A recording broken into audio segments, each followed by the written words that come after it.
জিভে জল আনা টকঝাল মিষ্টি কাঁচা আমের আমসত্ত্ব। ঠিক যেন দিদা ঠাকুমাদের হাতে বানানো আমসত্ত্বের স্বাদ আপনারা পাবেন।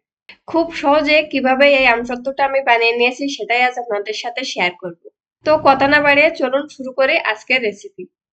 নমস্কার, আমি সুস্মিতা, কুকিং বাই সুস্মিতা চ্যানেলের আরো একটা নতুন রেসিপিতে আপনাদের স্বাগত। প্রথমে আমি এখানে 500 গ্রাম মতো কাঁচা আম ধুয়ে নিয়েছি। এবার আমগুলো খোসা ছাড়িয়ে ছোট ছোট করে কেটে নেব। এই সিজনে বাজারে কিন্তু প্রচুর পরিমাণে কাঁচা আম পাওয়া যায়, তাই খুব সহজে কিন্তু এই আমসত্ত্বটা বানিয়ে নেওয়া যায়। বাজারে কাঁচা আম ফুরিয়ে যাওয়ার আগেই বানিয়ে নিতে পারেন এই আমসত্ত্ব। আমগুলো আমি ঠিক এরকম ছোট ছোট পিস করে কেটে নিয়েছি। এবার একটা ফ্রাই প্যানে আমগুলো দিয়ে দেব। তারপর দিয়ে দিচ্ছি 1/2 কাপের মতো জল। এবার একটা ঢাকনি দিয়ে ঢেকে মিডিয়াম টু লো হিটে আমি 5 মিনিটের মতো জাল করে নেব। 4-5 মিনিট জাল করে নেওয়ার পর আমটা কিন্তু ভালোভাবে সিদ্ধ হয়ে যায়। এবার একটা ছাঁকনির সাহায্যে আমগুলো আমি ছেঁকে নেব। এতে করে আমের যে শক্ত অংশটা থাকে সেটা কিন্তু বের করে নেওয়া যায়। আমটা ছেঁকে নেওয়ার পর এবার একটা ফ্রাই প্যানে নিয়ে নিচ্ছি।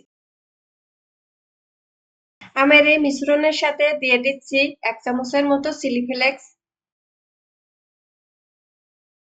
1/4 কাপ চিনি,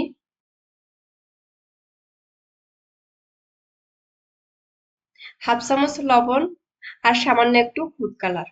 এই ফুড কালারটা দেওয়ার জন্য আমসত্ত্বের কালারটা কিন্তু অনেকটাই উজ্জ্বল হবে। তবে আপনারা চাইলে ফুড কালার কিন্তু স্কিপও করতে পারেন। সবকিছু একসাথে মিশিয়ে নেওয়ার পর মিডিয়াম টু লো হিটে আমি 5 মিনিটের মতো জাল করে নেব।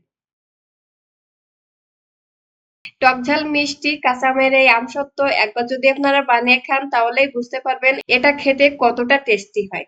আপনারা বাড়িতে অবশ্যই ট্রাই করে দেখতে পারেন এই আমসত্ত্ব রেসিপি।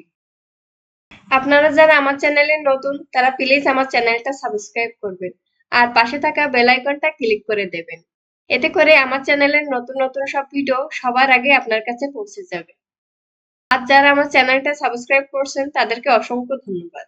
5 মিনিট জাল করে নেওয়ার পর আমের মিশ্রণটা যখন একটু ঘন হয়ে আসবে তখন এটা আমি নামিয়ে নিচ্ছি। এবার একটা স্টিলের প্লেটে তেল ব্রাশ করে নেব। তারপর আমের মিশ্রণটা দিয়ে চামচের সাহায্যে আস্তে আস্তে ঘুরিয়ে ঘুরিয়ে উপরের দিকটা সমান করে নেব। এতে করে আমের মিশ্রণটা সব জায়গায় সমান পরিমাণে থাকবে।